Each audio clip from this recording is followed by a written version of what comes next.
G'day all, Rob Cairns here. I'm the founder, CEO, and chief creator of Amazing Ideas at Stunning Digital Marketing. Today I thought we'd do something a little different. I thought I'd sit down with my good friend Bob Dunn, BobWp in WordPress circles, and we talk about how to create a podcast and why podcasting and what to look for in a podcast. Bob and I have been friends for over 12 years online, so I hope you enjoyed this really interesting conversation that Bob and I had last week. So stay tuned for the interview.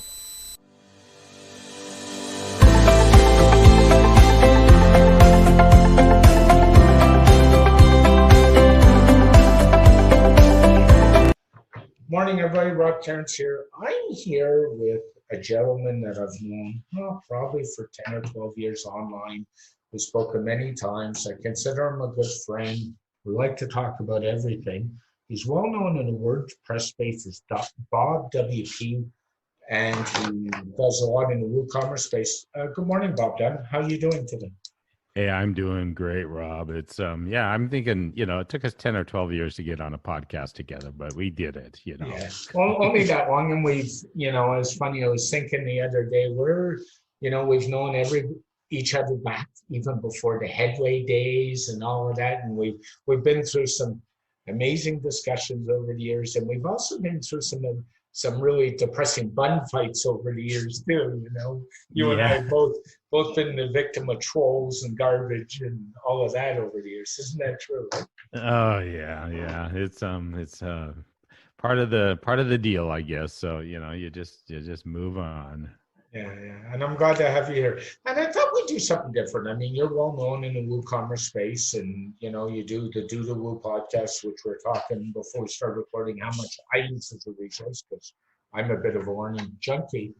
But what I thought we'd talk about today is all about podcasting, because the one thing that's happening in the pandemic is podcasts have gone up by 10, 15, 20% listening if you bother to listen to the statistics, right? So. Right. Yeah. And I was looking at that, and it was interesting because they were also talking about how there was this kind of area where it was going up, but then there was the people that normally listen to it on commutes, like, in their car, on the subway, whatever.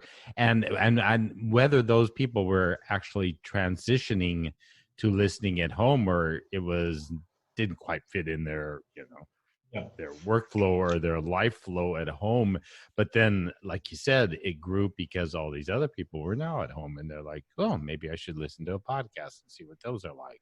Yeah, the way I typically listen, and I think you and I have talked about this, is I'm a walker, so I've already gone for a 5K walk this morning, and I had a podcast in my ear, actually one of yours, not your last one, the one before, and I was listening to some other stuff just to catch up, and I do that, but I also listen to podcasts as background when I'm working. I can't work in silence, so I've got something on, and when the pandemic started, somebody said to Jill, what is Rob going to do with those sports? And she said, he'll just listen to more podcasts. Oh, man. Yeah. And I'm just the opposite. I can't listen to a podcast. I mean, I can do it when I'm doing things like walking or driving or something like that, but I can't when I'm working. I get too distracted between the two, and I just get like, I'm looking at one, or I totally lose and say, oh, what did they just say? So I'm just the opposite on that part. Yeah. And I was going to share with our listeners, I read an interesting stat this week, and I think I Facebook posted it. More Canadians per percentage of population listen to podcasts than Americans, interestingly enough. And we're talking like 10% from what I read. That is interesting. And, you wonder what, I don't know. I think all the Americans, we're all on Twitter or something. I don't know. You mean following the president of the United States? Oh, no. Oh, man. I'm sorry. Yeah. Oh, that's, some are, I guess. Yeah. So let's kind of jump in. I made a decision, I guess about a year and a half ago, and I think I talked to you about this, and I said, Bob, I'm tired of blogging. And I really was. I'd written 10,000 blog posts in 10 years, and I was like done. And I've done everything from the 30-day blog challenges to the week, Great Vibe Challenges, and I said, I should just start podcasting. And I haven't written, honestly, a full blog in that. I'm awful. I don't do show notes, which, depending on who you talk to, you should or should not do. And people say, well, SEO, and I basically have taken the approach that if I want to run traffic, I'll just pay for ads and be done with it. I'm doing what I want to do. But why did you get into podcasting to start with? It goes way back because I took a podcasting workshop in Seattle in about 2008. And I had two colleagues. One of them was a podcaster for several years before that. So she was podcasting way back. And they were encouraging me to podcast. They just said, you're a content guy, Bob. You gotta get into this. You got the voice for it, which wasn't, a good enough reason. But they were saying, giving me all the facts, like, you got to do this. Well, I took the workshop and it was really cool. It was fascinating. And at that time I was still doing the other business and I was doing design, and it just didn't fit in. I thought, well, this is something I just got to plan on the back of my head. And it always came to the surface, but I just wasn't ever ready to do it. I just thought, what am I going to do? It wasn't like I'm going to do this because my friends say I should do it. I've got to kind of figure this out. So 2014 is when I did my first one, and it was called WP Breakdown.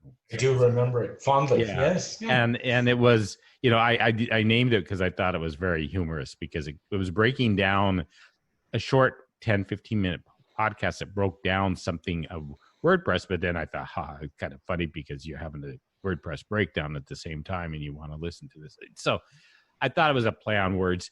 And I did that for about 14 months. And it just became, I was thinking, God, I feel like I'm just regurgitating what I'm doing on my blog. I mean, it just didn't jive with me. I mean, it was okay. And I thought, I'm just listening to myself week after week. And so I pushed that aside and said, I'm stopping this sucker, and I need to just sit and wait till something hits me. I want to start it again, but I've got to kind of wait for that moment, because I'm just not going to jump into it again. Yeah.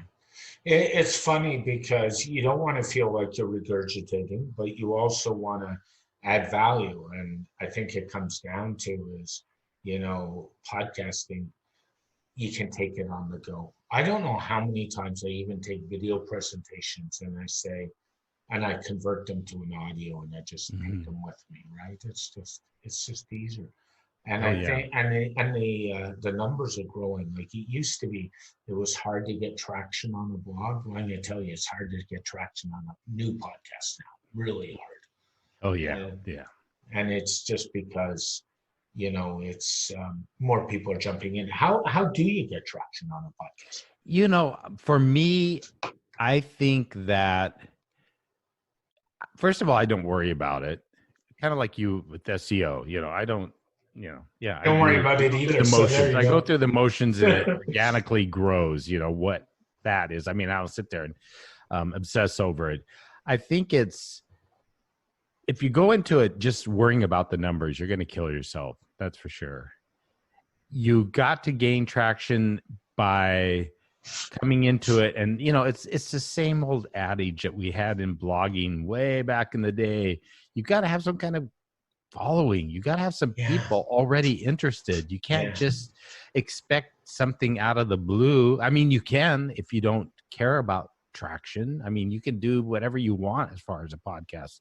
There's no limits. But if you're looking for that, you got to have some audience out there already hoping to gather, to grow into it. And then from there, it's just, I almost want to say it's a crapshoot, because it really, in a sense, is you don't know what kind of traction you're going to get. You don't know what kind of audience. And then you got to start evaluating it and saying, am I doing this for this reason? What am I doing it for? What are the end results? Is it, 6 months still doing what I want it to do? As long as it's still doing what you want it to do, then cool. And is it delivering, what you feel is valuable to the listeners. So yeah, the traction's a tough one. And I think it's consistency. And, it's just like how we used to say it in blogging, the more consistent, the more people can come to depend that show coming on, whenever. And I've messed up in that myself. I've been Me too. taking breaks, and and that shows when I do it. And so it's a commitment, and that traction can be done in a lot of different ways. I mean, you're going to find your groove. It's, whether it's getting it out more on social, whether it's, repurposing it. There's all sorts of ways you can do it. It's just, you just got to find the right tool for you, and something that you can actually do and not dream of doing and then try it and then just say, oh, it's too much work. Yeah, it's so true. And I think it's also finding the traction for the right market. So that's the more important thing. So I always get comments from clients or friends or even people saying, oh, that was a good topic. That hit me. And if I've hit the right market, I really don't care if my numbers are 20,000 or 30,000. It's hitting the right people. And one of the reasons I wanted to do this topic with you today is I've had 3 or 4 people say to me lately, why podcasting and why are you doing that and why have you done that? And I said, oh, I know the perfect person to talk to. So, I mean, that's kind of, I mean, we're laughing about, but this is nothing that you and I haven't talked about. So, Mm-hmm. So as you go through traction, the other problem people have with podcasting is choosing that niche. And it's the same thing, I think, back in the day of blogging, is choosing what you want to talk about, isn't it, Bob? Right. And I think, what ended up happening with my podcast after that first one, after the 14 months, is when I thought, well, I'm going to do a WooCommerce podcast.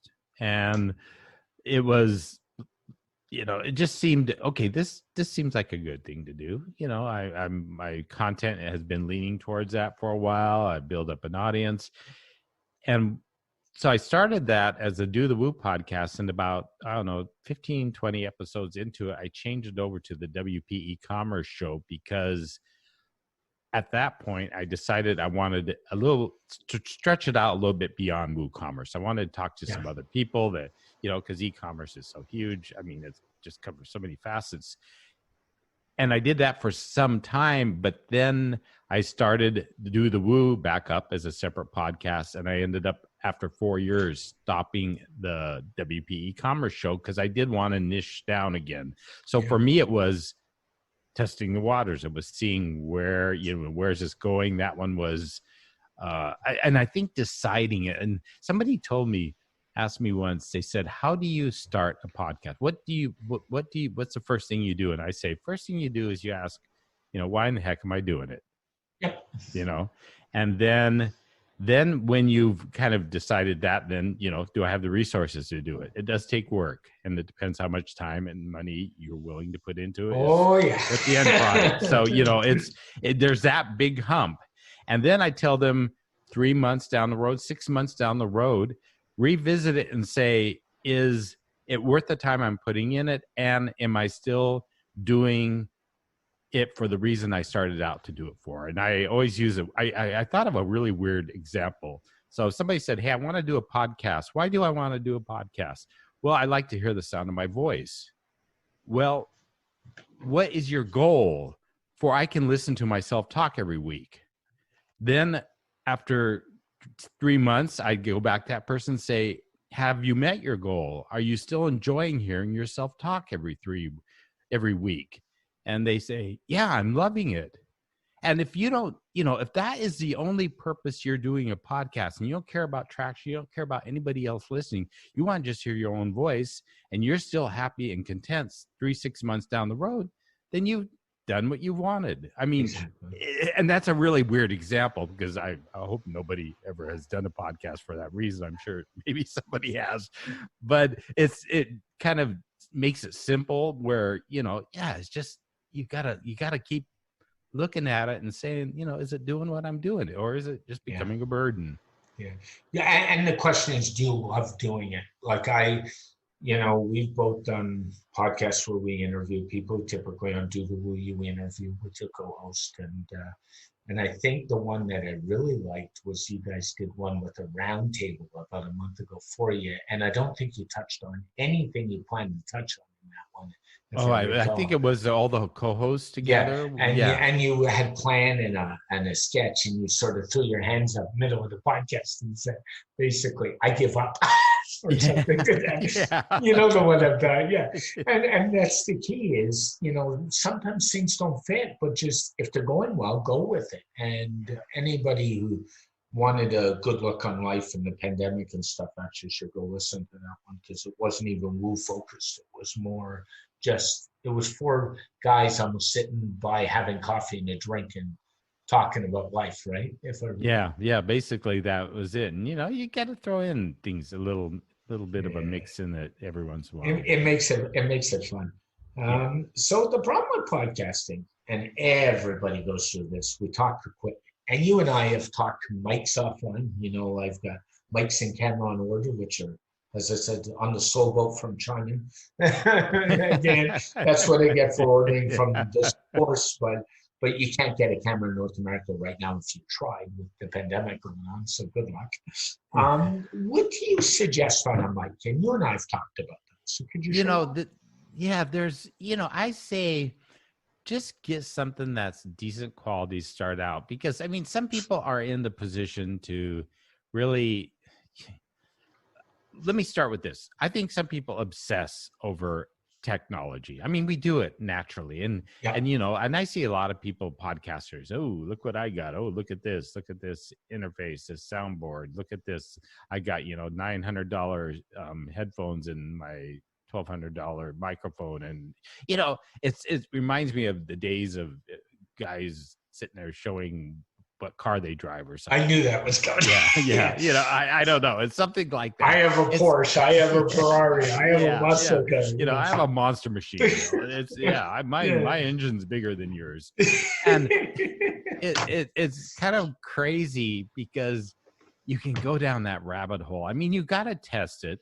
I think back when I first did my first podcast, I had a microphone that I was using for my videos, and I just used it. I didn't have anything more. Yeah. I've upgraded over time because I just wanted to. I don't sit there and tell people you need to have the microphone I'm using.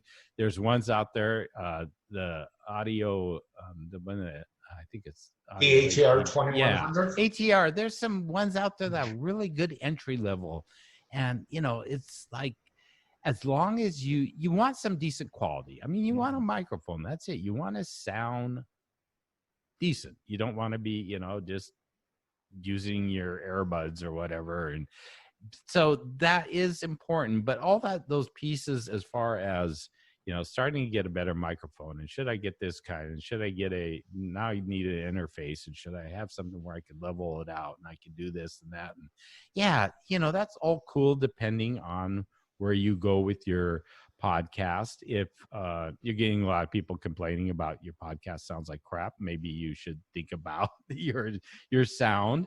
But yeah, just start with something that works for you, and you got to kind of learn those microphones. Each one's a little bit different. Some of Yeah. them you can move around. I think that's the biggest challenge, is not just getting it, but knowing what it does. You don't start if you move your head a lot, or some people use headset that avoids that.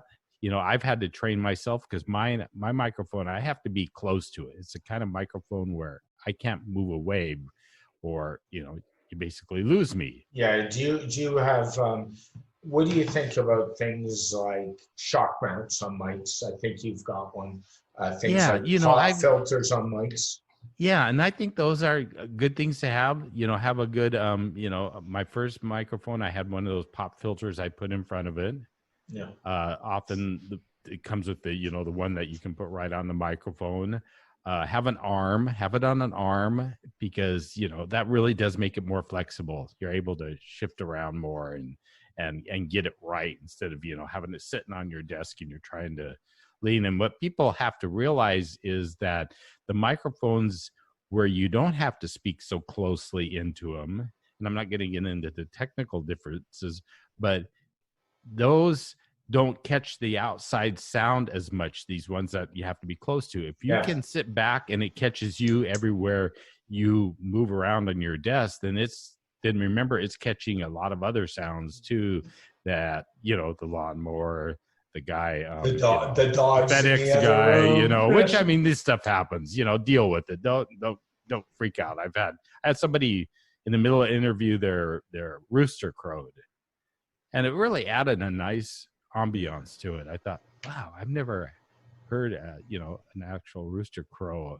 on one of my podcasts. But yeah, just, you know, start with something, you know, get comfortable with something. I mean, you know, and the Rode microphones, RODE, those, you know, those are kind of a next good step as well. There's some really good ones there. So I actually have a Rode smartphone mic. So when I'm shooting video off my smartphone on a rig, I put a Rode mic on top that's designed for that. I love the Rode mics.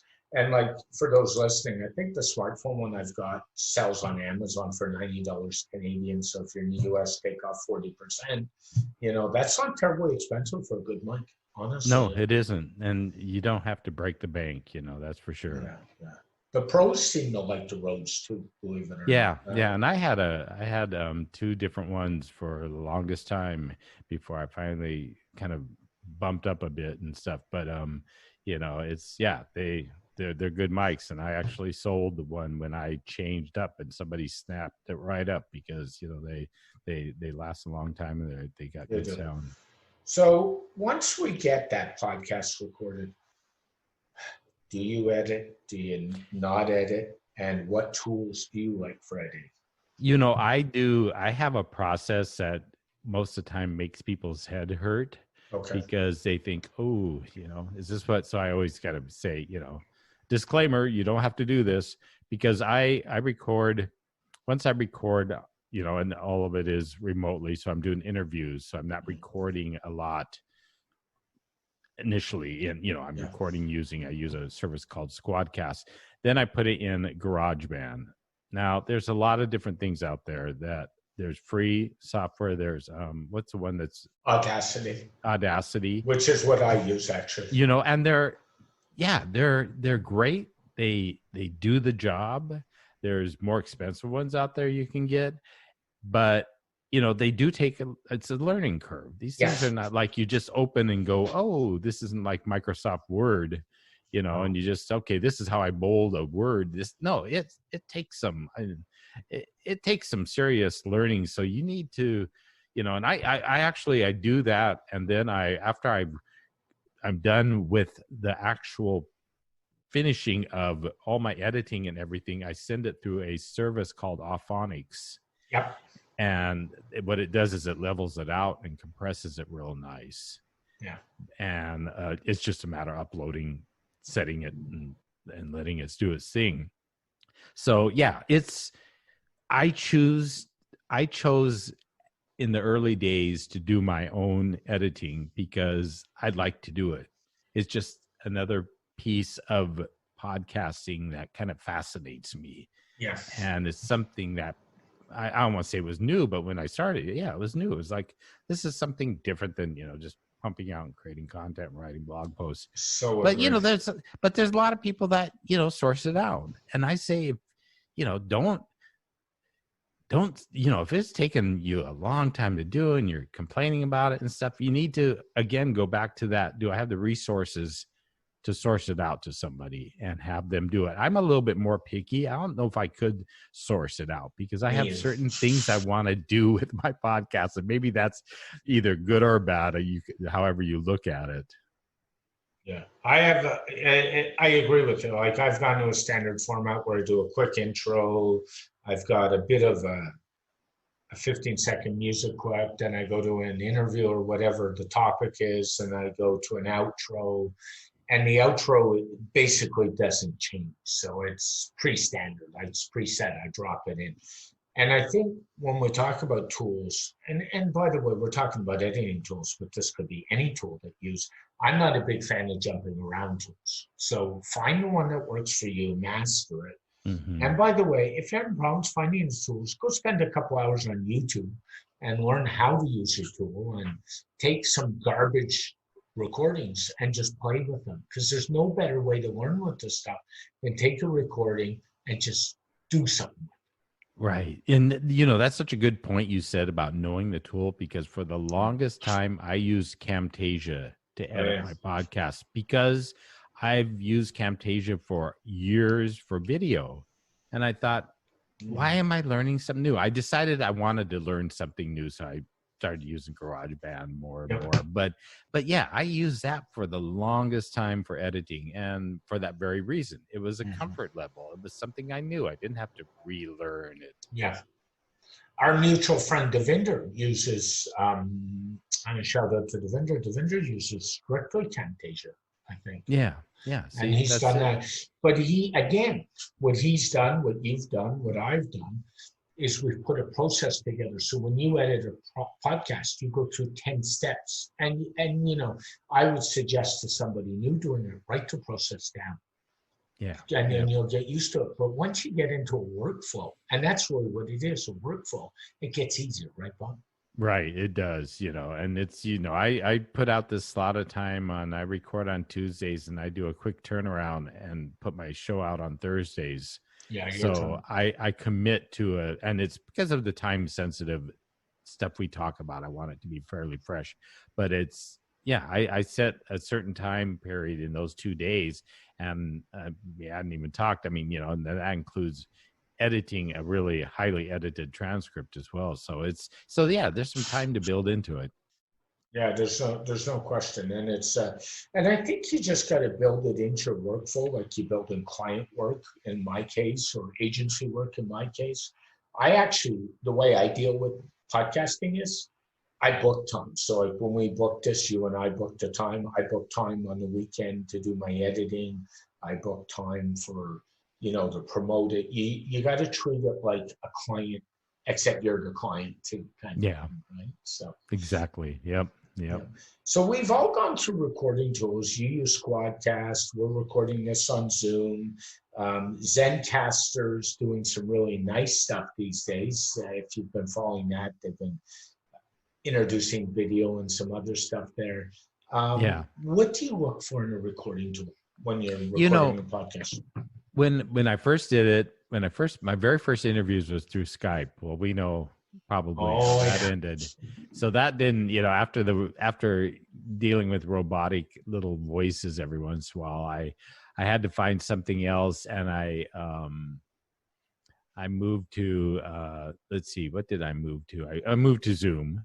Yes. And I liked Zoom, but there was something still, the quality, because I'm audio only, so I don't, you know, let me clarify that first. I don't need video for my podcast. Nor do I. And so I did Zoom for a while, and I wanted to try something else. So at that point, I tried Zencaster. I was really happy with Zencaster, but there was one thing that drove me nuts with it. And I'm not sure if this is still something that is done or is part of Zencaster, because I know they've done a lot of it. Like you said, I've been following some of the stuff they've done, and they've had some incredible services. Is they had this thing called a health check. So every time you got on, it would check your system. And the problem was, there was one warning that always came up, that the only way you could get around it technically was to ask your guests to bookmark Zencaster. Okay. And I thought, okay, I can't do that. Some of these guests are already stressed enough. I can't add another. Yeah, and these guests aren't technical people. They just want to get on and do the interview, and they're not used to what you and I are. Oh yeah. Yeah. So they would sit there, and they would see this warning. It came up, warning: proceed with caution. And I thought, so every time I got somebody on there, even though I put it in the show notes to ignore that, because usually it was not an issue at all, they would still say, I'm seeing this warning, Bob.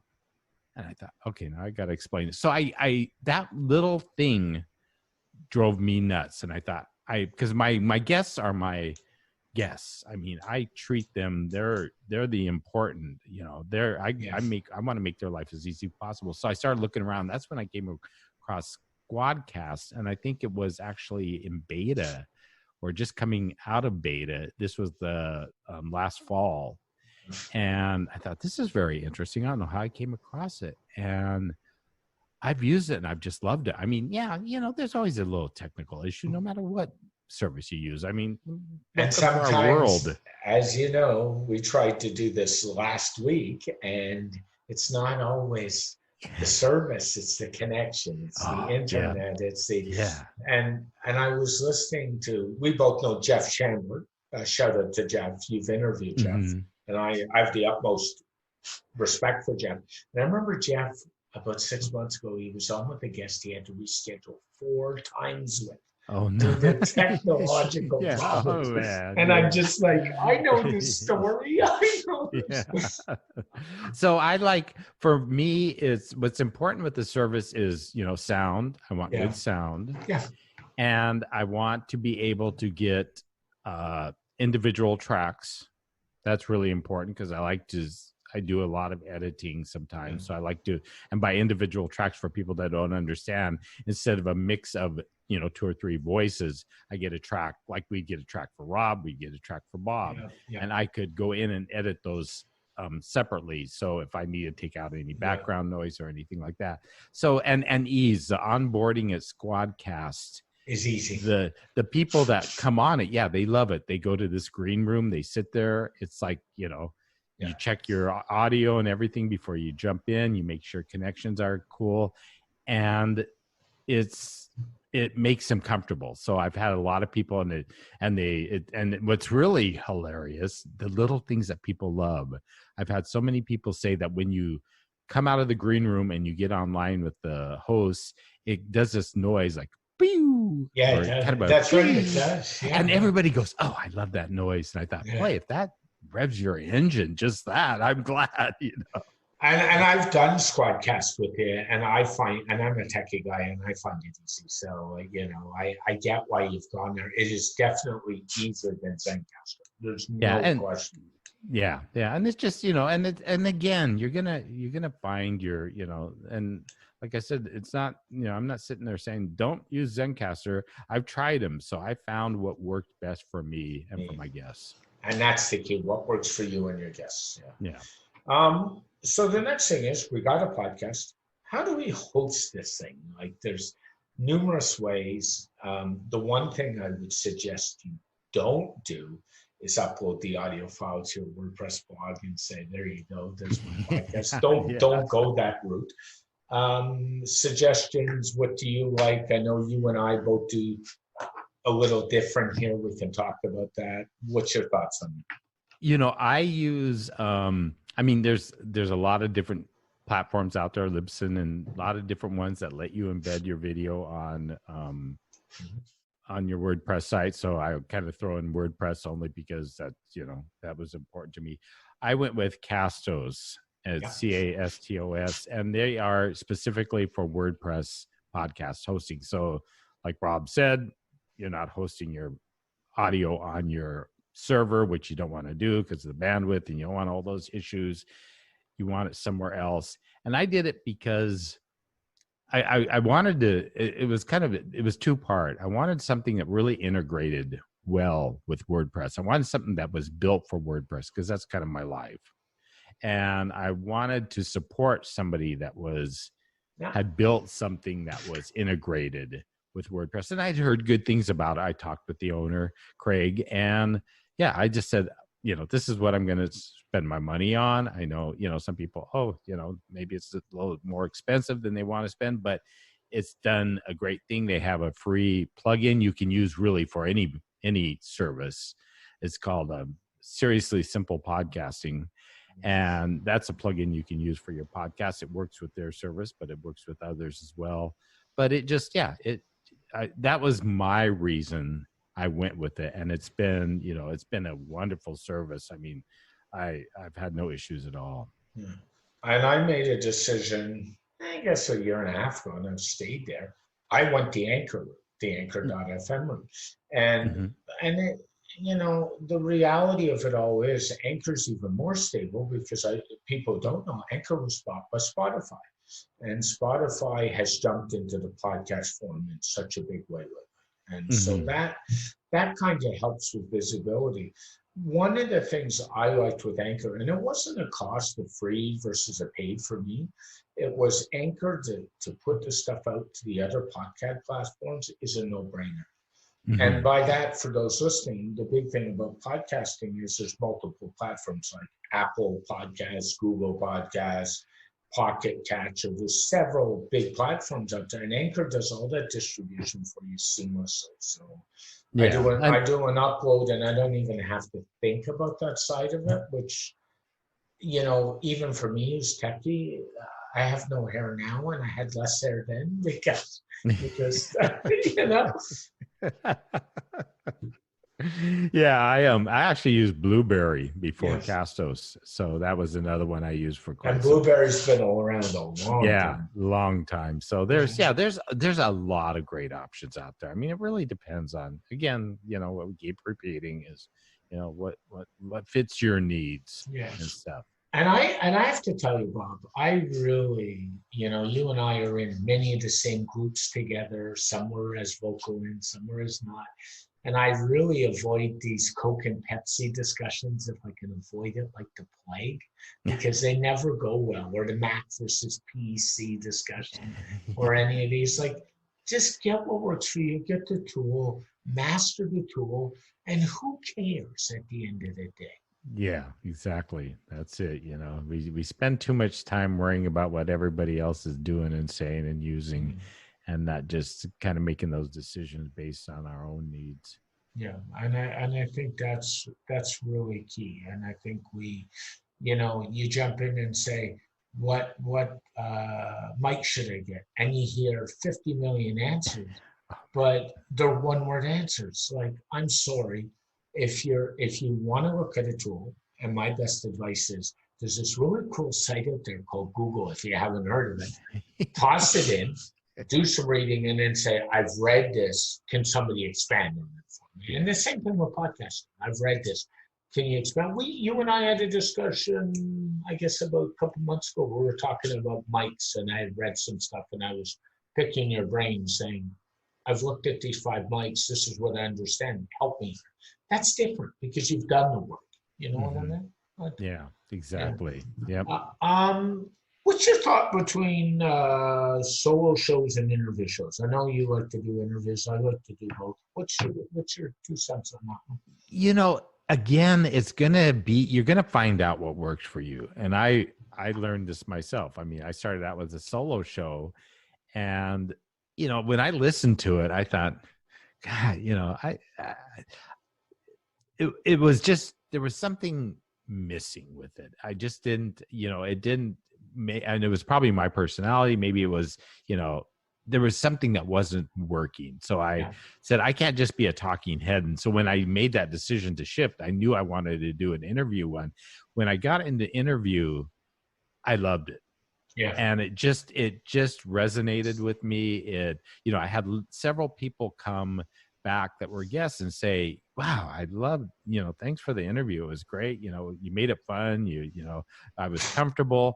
And I thought, okay, well, I must have, some natural, whatever ability here to do that, probably a lot more effective than just talking myself. So I realized that was that's what worked.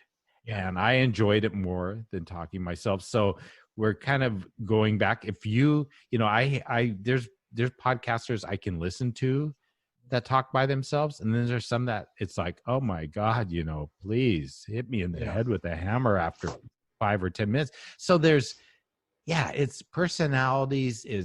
It's kind of going back. We keep repeating this, what you're going to find that sweet spot and what people respond to. If you're not getting much traction and you're a talking head, and you're not getting anybody listening, you're not getting any interaction, you're wanting that and you're not getting it, then maybe there's a reason. You need to just think out, is it because I'm by myself, or is it some other reason? I'm talking about the wrong stuff. So I think both are good. I think both have their place. Yeah.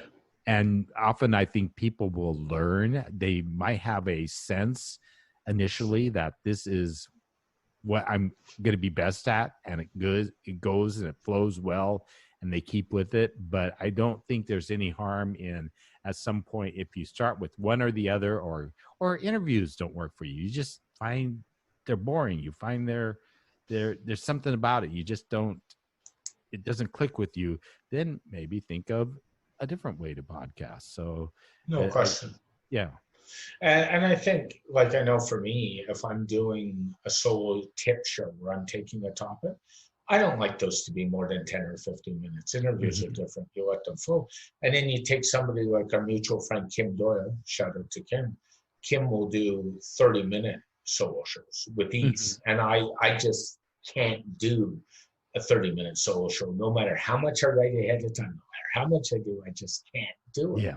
Yeah. And then when I've done solo shows, they've always been shorter too. Yeah, and the nice thing about doing the interview for me is you just let it flow. It never flows the way you plan it. You know, it's you know that. Yeah, and then I love hearing. You know, I learn so much from other people, and that's what. So do I. Yeah, I mean, and it's learning. You know, whatever their specialty is, but it's also learning about their personality and hearing parts about their personal life or whatever comes out. It's just something that, and I hope that the listeners, you know, they find value in that too. And then you're making that network connection too when you do the interview too. Yeah. So you know, and you know, we've all made friends from doing podcasts, appearing on podcasts, doing any guesting. It's amazing. The community is really good. And one of the things interesting just to throw in, and, Sure. and something that I've learned from doing interviews is some people I interview, I know fairly well to begin with, but some people are fairly new and some people I don't know at all. So I interview them. And how many times when I do the interview, I feel their persona of the interview is so much different than the perception I had of them online. Yeah. And we know that, you know, people have sometimes an online persona and a real life persona. And there's some people, you know, I've saw some people, and I won't call the person out, but they seemed a bit always so serious. And so, I don't know, there was just something online, just the way they came across. And I got them talking, and their personality was like totally different than I ever expected. And I thought, wow, you know, we were laughing. There was just something that was, you know. And then it goes the other way too. So I'll give you an example. I a couple of weeks ago or last month, I interviewed Kim Doyle. And Kim and I have been friends for probably 14 years. Like we've in the same space, you know that, in the same groups. We have almost daily message chats. And you know what? Kim and I had never spoke by voice. And we walked in and did a podcast, and it was like two old friends sitting down having coffee. And it just, and I mean, Kim's a pro. We all know that. You're a pro. Yeah. And Kim and I know each other so well, it didn't matter. Do you know what I mean? Like it just, that's it. It just flowed. And we both kind of, when we were done, we just kind of said, wow. And it's because we'd never spoken before. So we didn't know how the vocalization part of it was going to be. Yeah. And some people are very nervous about being on a podcast. I mean, I've had people that are very verbal every way else, and I can even see them verbally more sure of themselves on video, and I get them on a podcast and, you know, they are nervous, and it's something totally out of their space, and you just got to make them as comfortable as possible. Yeah, it's so true. So, Bob, thanks for your time today. What are you working on besides Do the Woo, which, you know, if you're into WooCommerce, go find Bob's podcast. You know, it's funny, Bob and I always talk about, one of the things that he'll say to me is, oh, you like to know what I'm working on. You'll say that to me quite often, which I do. Like, I'm really curious because, you know, we've been around. What else are you working on besides Do the Woo these days? You know, I actually was... interesting is I had a thought recently, I think I shared with you, and I'm not even going to mention it, but it kind of disappeared after some discussions with some different people and some further research. Anyway, you know me, I come up with things, then I send you a message 2 weeks later. Well, that's history. Thanks for listening, Rob. We've done that.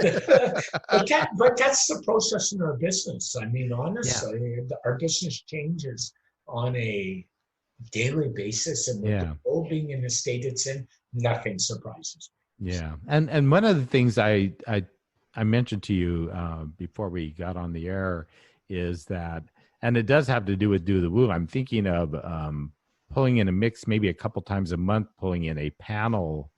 Yeah. And when I talk about panel, I'm talking about maybe 2 to 3 guests each show, where we talk a little bit more Q&A.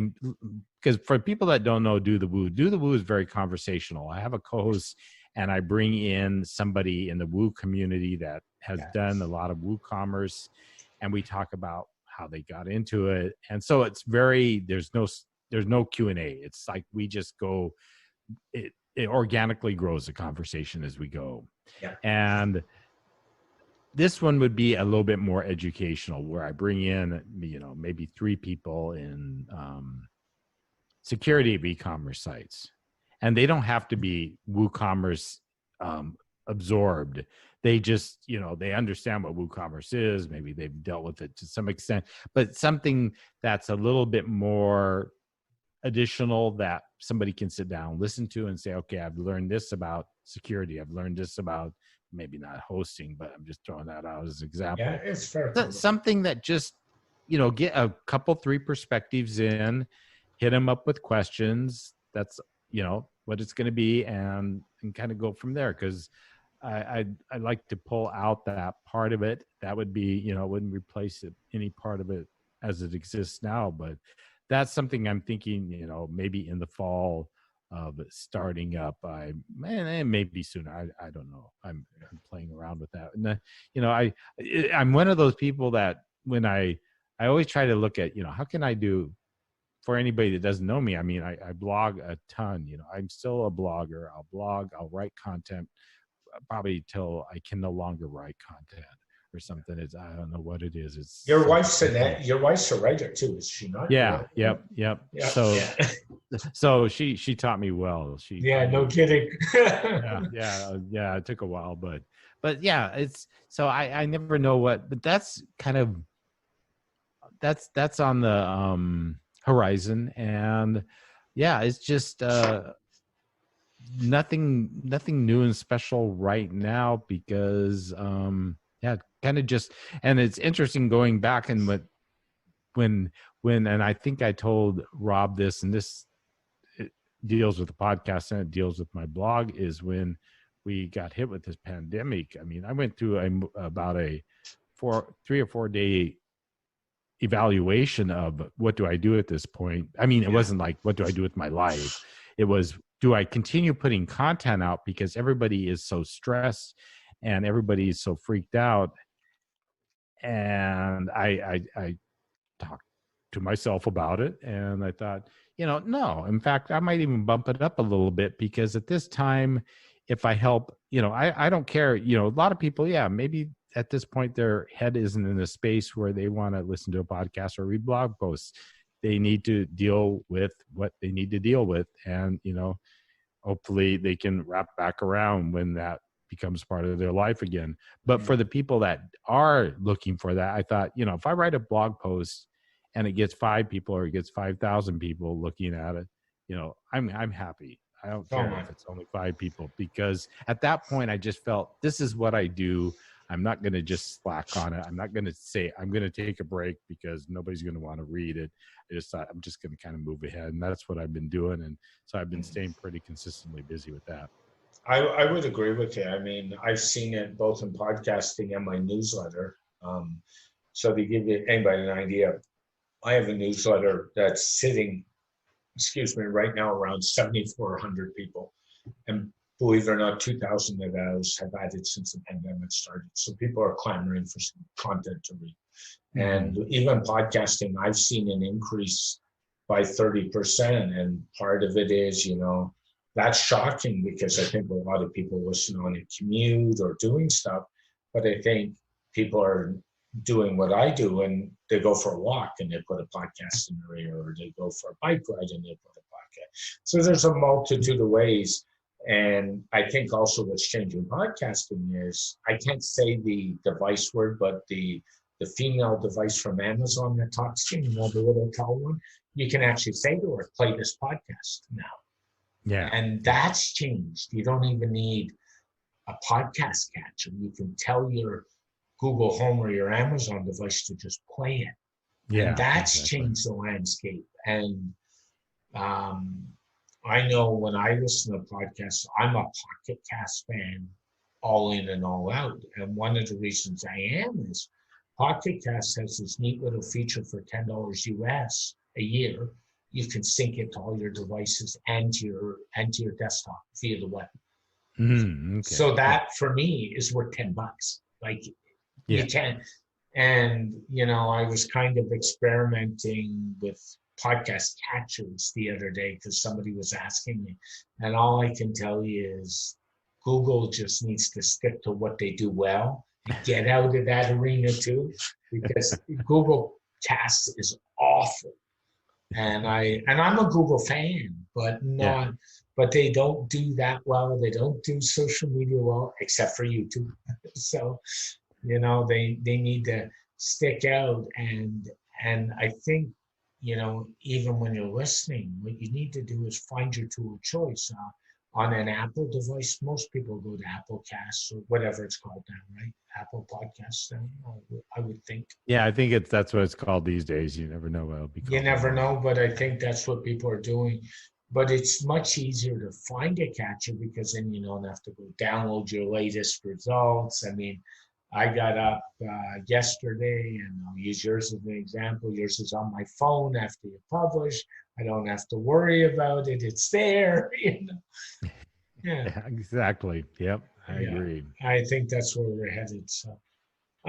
If somebody wants to get a hold of you, how do they listen to Do the Woo? How do they talk to you? Besides Twitter, because Twitter is probably the easiest place, isn't it, Bob? Yeah. You can find me at BobWp there, and Do the Woos on just about every podcasting app. So you can search for it there, and then you can go to BobWp.com, and everything grows from that headquarters. Yeah, and maybe coming to a Gutenberg near you, from what you said, right? You were thinking Yeah, of us. yeah. I was talking to somebody, and I said, I think maybe it's, in fact, I just had a podcast with Matt Mullenweg, who's a co-founder of WordPress, WordPress. and I told him, because we were talking, of course, about Gutenberg and blocks, which of course is one of his favorite subjects. Told him that I have a page builder on my site, but I probably will eventually go to an entirely block site because I know where the direction's going. I'm Yeah. finding, I've got a mix of that on my site. So so I told him that. He said, "Oh, that sounds like a fun project for a weekend." And I'm like, "Oh yeah, Weekend, just yeah, writing yeah. my site." Well, it's funny because I don't know if you know, and it's a bit of a segue. I'm working on a new personal brand site, and I'm building it with blocks. I have not put a page builder on the development site. I'm not going to. This is not a weekend, folks. Yeah.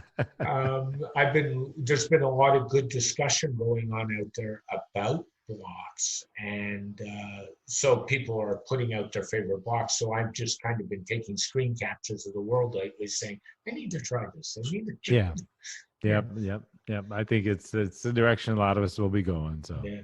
Thank you very much, Bob, for coming on. I really appreciate you, and you have an amazing week and an amazing weekend. thank you. Appreciate being on. Thank you, Bob. I want to thank Bob Dunn for joining me on this week's podcast. The best way to get a hold of Bob is look for BobWp on all social media platforms. Bob has been a friend, a mentor, somebody I've had many great conversations with over the years, and I cherish our friendship greatly. Thanks, Bob. I know the world is tough right now. Please take the time to take care of your loved ones, your friends, your family, and treat everybody with respect. Please remember that it's a tough time out there, and we need to remember that and be thankful for who we are and where we've been and where we're going. As always, you can find me on Twitter at Rob Cairns, at our website, stunningdigitalmarketing.com. And if you go there, down in the footer, it lists all the other social media platforms you can find me on. That includes YouTube, LinkedIn, and of course, Facebook. Please keep your feet on the ground, keep reaching for the stars, and make your business succeed. Stay safe and be well. Bye for now.